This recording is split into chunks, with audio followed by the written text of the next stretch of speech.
नमस्कार और स्वागत है। आज हम एक बड़े ही कमाल के विषय पर बात करने वाले हैं कि कैसे चपटी तस्वीरों से एक त्रि-आयामी यानी 3D दुनिया का नज़ारा बनाया जा सकता है।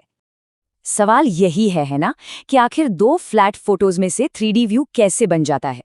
ये तकनीक लगभग जादू जैसी लगती है, लेकिन ये उस विज्ञान पर आधारित है जो हमारे आसपास की दुनिया को देखने के तरीके से बहुत मिलता जुलता है। इस तकनीक को समझने के लिए पहले ये समझना होगा कि हम लोग गहराई यानी डेप्थ को आखिर महसूस कैसे करते हैं, और इसका जवाब हमारी अपनी आंखों में ही छिपा है। हाँ, बिल्कुल। देखिए, हमारी दोनों आंखें दुनिया को थोड़े अलग अलग एंगल से देखती हैं। फिर हमारा दिमाग इन दोनों तस्वीरों को एक साथ प्रोसेस करता है और इसी प्रक्रिया से हमें गहराई का एहसास होता है। इसी को वैसे बाइनोक्यूलर विजन कहते हैं। तो चलिए अब आते हैं अपने मेन टॉपिक पर, स्टीरियोस्कोपी। एक ऐसी तकनीक है जो 3D में देखने की हमारी इस प्राकृतिक क्षमता की ही कह सकते हैं नकल करती है। चलिए इसकी परिभाषा देखते हैं।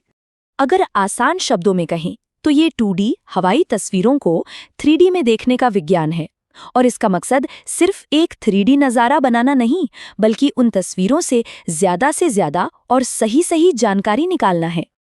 तो ये काम कैसे करता है? जब स्टीरियोस्कोप की मदद से किसी चीज को देखा जाता है तो उसकी गहराई का एहसास होता है, और इसी वजह से हवाई तस्वीरों में जो भी चीजें हैं वो सब 3D में दिखाई देने लगती हैं।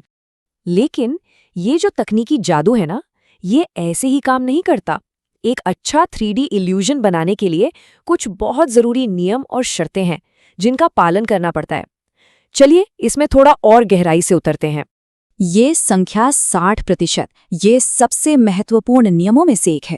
लेकिन इसका मतलब क्या है? आइए अगली स्लाइड में देखते हैं। तो पॉइंट ये है, जब हवाई जहाज से फोटोज ली जाती हैं तो हर अगली फोटो को पिछली फोटो का 60% हिस्सा कवर करना जरूरी है।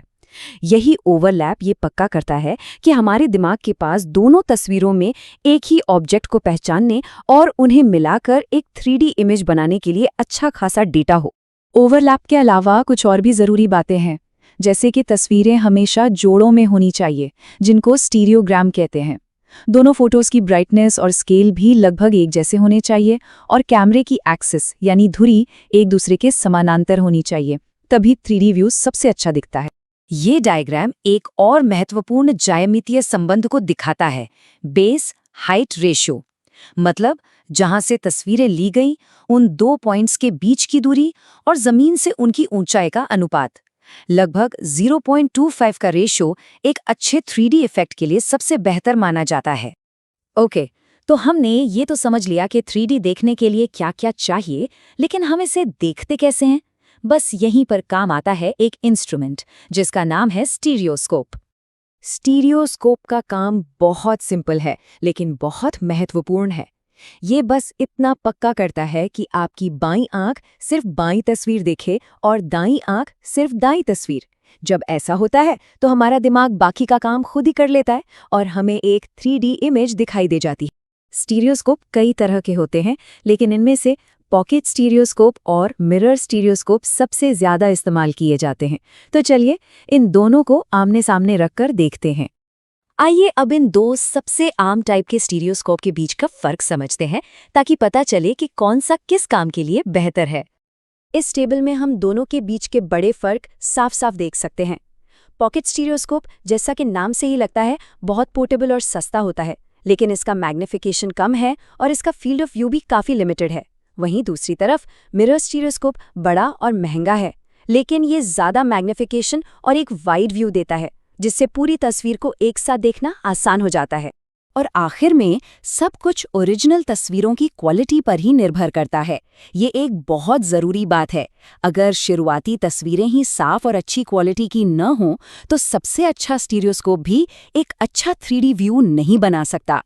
तो हमने देखा कि कैसे दो सिंपल फोटोज मिलकर गहराई का एक कमाल का इल्यूजन पैदा कर सकती हैं। ये तकनीक 19वीं सदी से चली आ रही है और आज भी रिमोट सेंसिंग और मैपिंग में बहुत महत्वपूर्ण है। ये सोचना वाकई दिलचस्प है कि इस तकनीक का भविष्य क्या होगा।